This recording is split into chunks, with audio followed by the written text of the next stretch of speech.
Hello, je suis Vertulia. Pendant cette deuxième phase de Hello Startup, j'aimerais vous parler des écueils à éviter durant la période du coaching.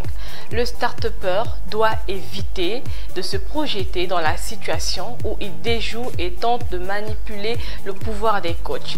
Lorsque je parle de manipuler le pouvoir des coachs, je fais allusion à des questions impertinentes, agaçantes. Le start-upper doit respecter le principe de séparabilité de rôle afin d'éviter le coaching sauvage, c'est-à-dire se mettre à sa place. Il y a plusieurs écueils à éviter, entre autres, j'aimerais parler de la distraction. Le start-upper doit être concentré, éviter d'être distrait, par exemple en étant connecté sur son téléphone lors de la période d'immersion. Le start-upper doit également être attentif pour que cette période lui soit bénéfique. Deuxièmement, j'aimerais parler de la suffisance de soi ou l'arrogance.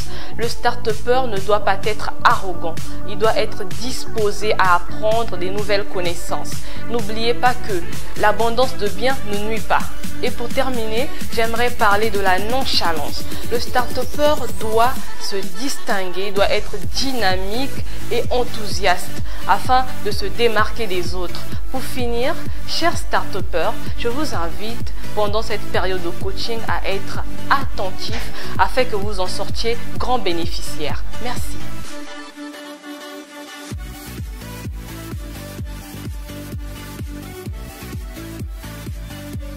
MTN, everywhere you go.